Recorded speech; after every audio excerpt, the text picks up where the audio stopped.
ngo ibatware muri Irani infantry ijye kubutakira se ishobora kubatwara nta numwe abaperesi barekura kuko urugero buri abaperesi barakomeye my friend ariko ngo bigeze bafata ejo bundi ibyo ngibyo biri muri Bibiliya ejo bundi urumva ijambo Mareka akunda kuvuga ngo abaperesi bamfasha agatira iryo zina abarizi ko ari ikinyabubasha Imana yahaye ubushobozi ejo bundi muri ya myigaragambyo yari iri muri Irani buriya Israel ngo yari yohereje abantu bo muri Mossad barenga 200 nibo bari mu myigaragambyo bafite n'imbunda noneho polisi yaza bakarasa barasa polisi ikabasubiza yabasubiza hagapfa abasivile bakohereza amafoto muri Amerika avuga ngo Irani irimo guhonyora uburenganzira bw'abigaragambya Irani yashoboye gufata abamosada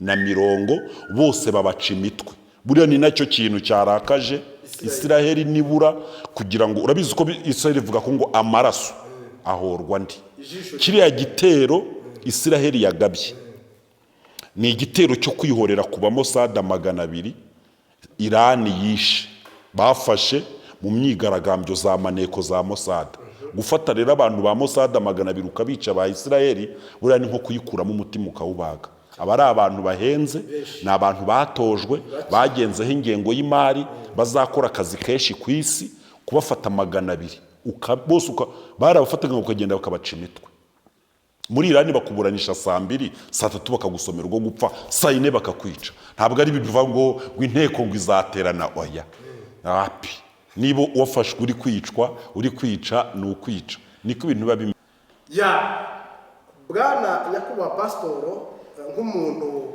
w'umusesenguzi mwigisha ijambo ry'Imana abaperesi n'abajuifi bahuriye mu ntambara ndetse intambara imaze guhitana umwe mu bantu bakomeye ba Irani ndetse n'abamwungirije amakuru ki ku rugamba ngira ngo Ayatora Khamenei yamaje gutambuka mu ministre umugaba w'ingabo wa Irani igira ibisirikare bibiri hari igisirikare gikomeye cyitwa ngo kirinde impinduramatwara uwo nawe yapfuye mbese muri make Israel yivuganye abantu bagera kuri 40 bakomeye mu butegetsi bwa Irani ariko ikintu tugomba kwitondera buriya uyu Ayatora yari yaramajije gutegura umuntu umusimbura abantu bane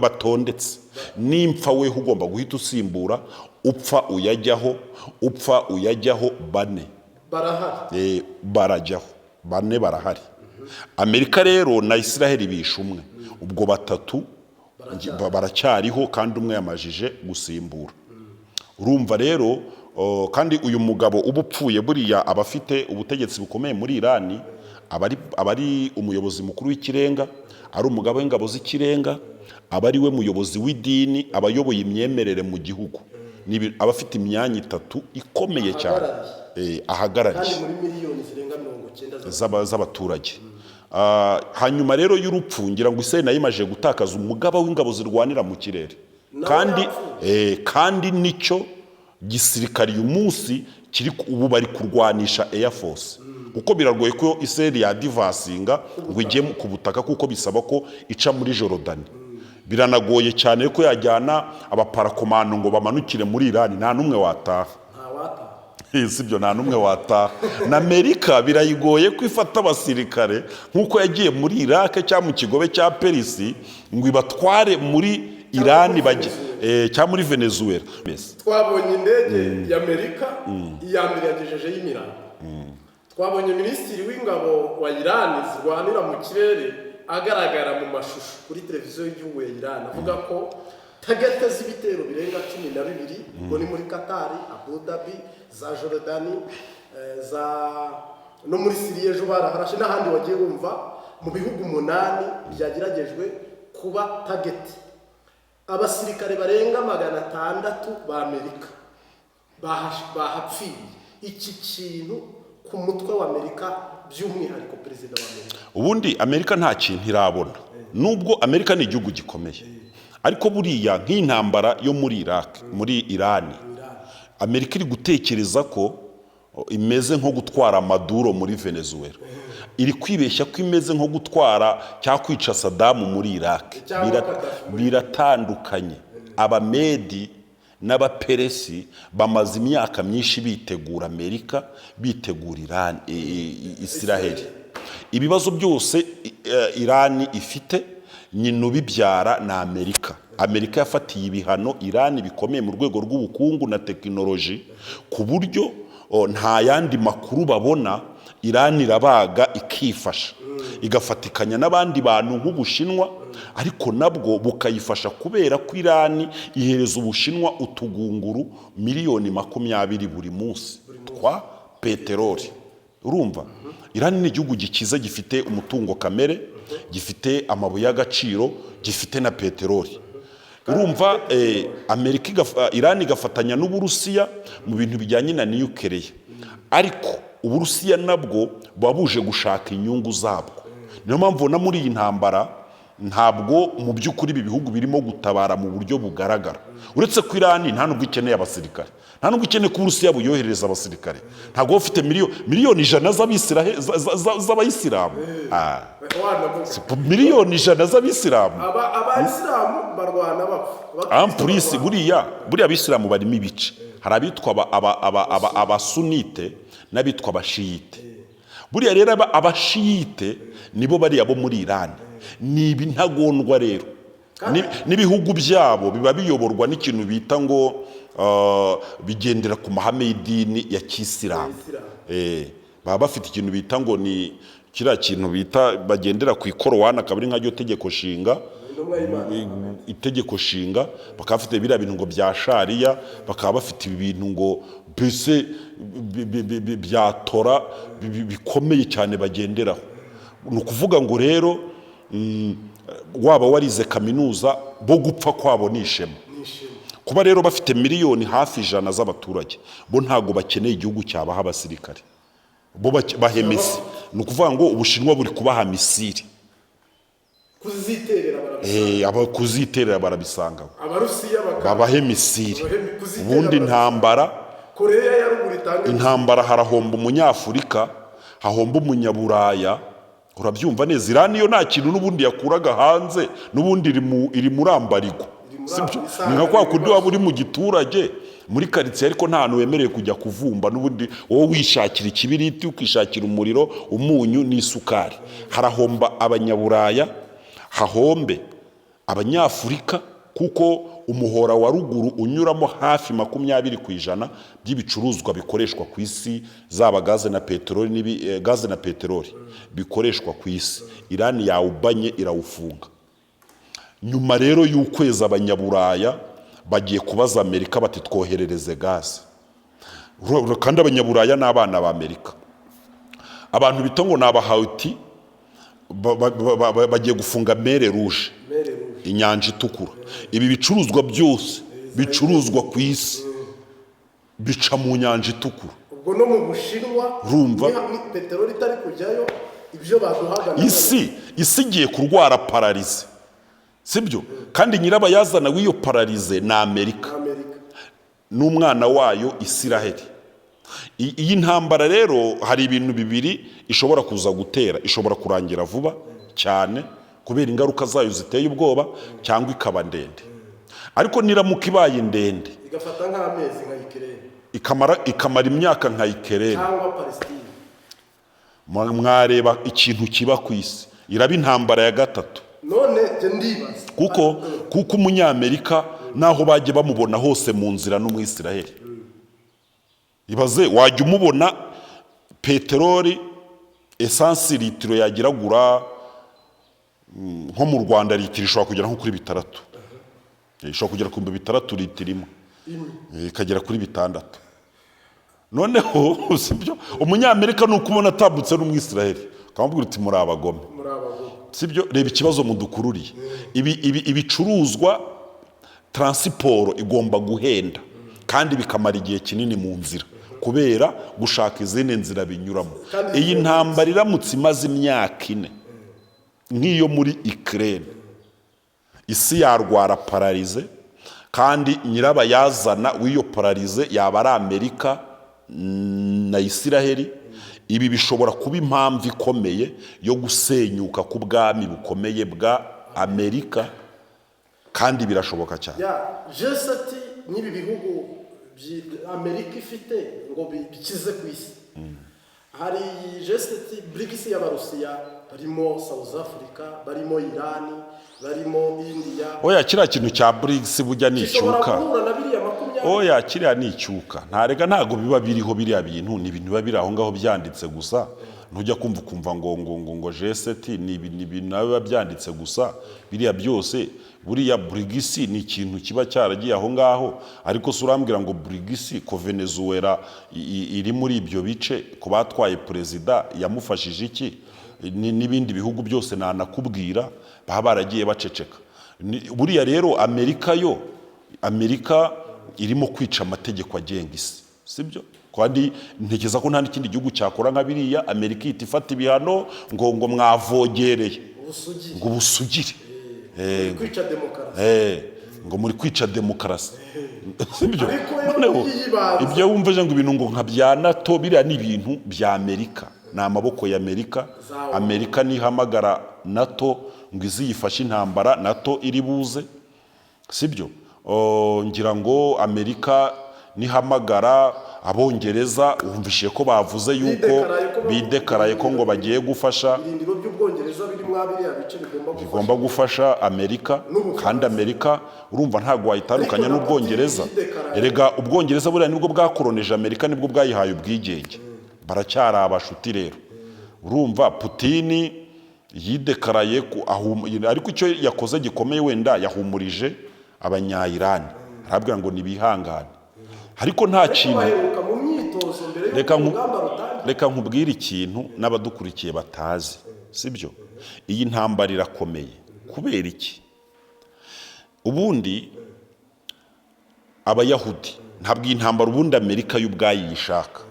Iyi ntambara Abayahudi nibo bayishaka, kuko barashaka gukontorora Middle East, barashaka gukontorora buriya burasirazuba bwo hagati. Kandi kugeza kuri uyu munsi igihugu kibangamiye Isiraheli ni Iran yonyine.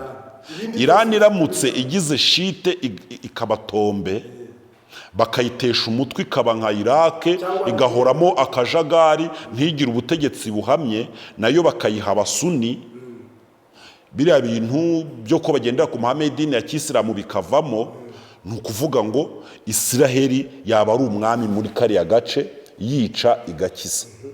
Ibyo kandi bikorwa n'itsinda rito ry'abantu bita ngo ni Abazayoniste.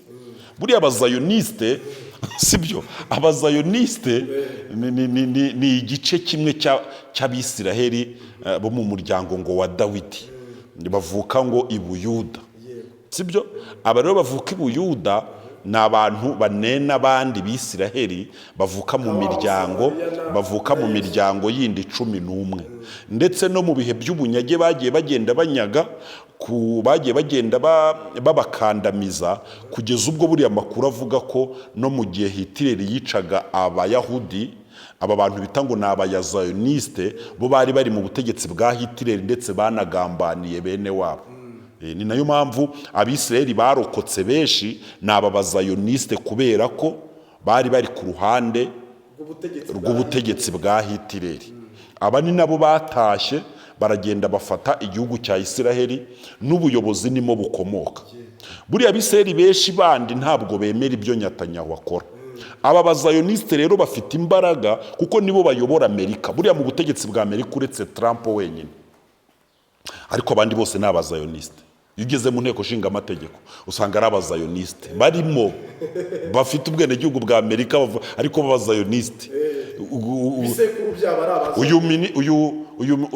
Uyu munyamabanga wa leta ushinzwe ububanyi n'amahanga wa Amerika waje no mu Rwanda, oya uriya warangije manda, waje mu Rwanda icyo gihe aca n'Kinshasa n'ahandi, uriya ni umuzayoniste, sibyo? Aba vice president n'Abazayoniste, abashinzwe ibintu ngo by'ubumenyi bw'ikirere, abayobozi b'ingabo zirwanira mu kirere, abantu bashinzwe gukora iziriya ndege za Amerika, abakora n'Abazayoniste. Ejo twiriranwe ubwoba dushigaje mu minota ingahe ejo twirane ubwoba hari abantu bitoreje mu Rwanda Irani yaciye twari dufite ubwoba ko hari Misiri iri buve muri Irani ikamukiga noneho rero aba bazayoniste nibo babwira Amerika ngo ngwino twe tugiye kurwanya Irani. Amerika nta kindi buriya kimwe mu bihugu byoroheye Israel gusenya na Amerika. Na Amerika. Buriya Israel ntabwo yarwana na Amerika amasaha 24 ntabwo yagurutse indege Amerika. Abapilote ni abazayoni kandi aba batipe b'Abayahudi ni abagome bameze nka twa dusekurume tuba mu ihene tuba duhora dutontoma twimya gusa tutanarisha. Imibare yabo ni ukwica kuva mu gitondo kugeza nimugoroba umuntu wese utavuga rumwe nabo ni ukumurangiza. Aba bazayoniste rero buriya mu Bufaransa barakomeye niyo bayoboye imari aya mabanke wumva ngo banke mondiale ngo za IMF amafaranga na yabo hafi bavuga ko hafi bibiri bya gatatu by'ubutunzi bw'isi n'ubwabo. Niyo mpamvu ro bajya hariya bakavuga ati turakwica ibyo bakoze UN nta kintu ishobora gukora ngo inama ngo z'umutekano za ONU. Noneho aba bazayoniste ahandi hantu bafitiye imbaraga buriya bazakubwira ko mu Israel hari abarusiya basaga miliyoni babayo. Urabyumva neza? Mu Israel hari abarusiya basaga miliyoni 2. Noneho Putin buriya ni umwanzi wa Amerika ariko akaba inshuti ya Netanyahu muri Israel. Bikagora Putin kujya kuba yafasha wenda nka Gaza ngo atabare. Urumva ahita abona igihombo ashobora guhura nacyo mu gihe ari bushwane n'aba bazayoni kuko aba bazayoni babafitemo inyungu. Bikarangira rero intambara yo muri Syria bo muri Iran ni igiki kirabaho. Urajya kubona ubone wenda binginze Netanyahu barayishoje nko mu kwezi cyangwa mu byumweru 3 niba yihagarika ariko nyuma y'umwaka izongera itangire barongera bayihagarike Iran yiyubake yongera ishyireho abayobozi nyuma y'umwaka bazagaruke babice. Buriya rero amahirwe Iran igize ari nayo ya nyuma nayahe nayibi bitero Israel igabye. Buriya Iran ikwiriye gukubita kandi Iran ntabwo bavuga ko idafite bomba atomique nubwo itabaruye ariko ntiwavuga ko idafite. None se reka nze nkubaza niba abarusiya barajyanye ntuza ibisasu bya kirimbuzi kwa muri oya bajyanye ibisasu bya kirimbuzi muri iki gihugu kiri ruhande ya Ukraine kino gihugu cy'ishuti muri Belarus kwa Lukashenko bajyanyeyo bomba atomique. Babwira Amerika bese mushuti wabonye ko mushuti wabasigaye yigamba kuri Trump ati wa muturage twebwe ntago wadusuzugura uko wasuzuguye ntago wadusuzugura nkuko wasuzuguye Ukraine ati ntago bishoboka atuzibeshyuze hano muri Belarus. Nese Belarus uravuga ko ifite izihe mbaraga zakanga Amerika ariko abarusiya bamaje kwidekarara ko bagiye kuhashyira military base bakahashyira n'intwaro z'ubumara kandi ni hafi yaho. None se kuki abarusiya ko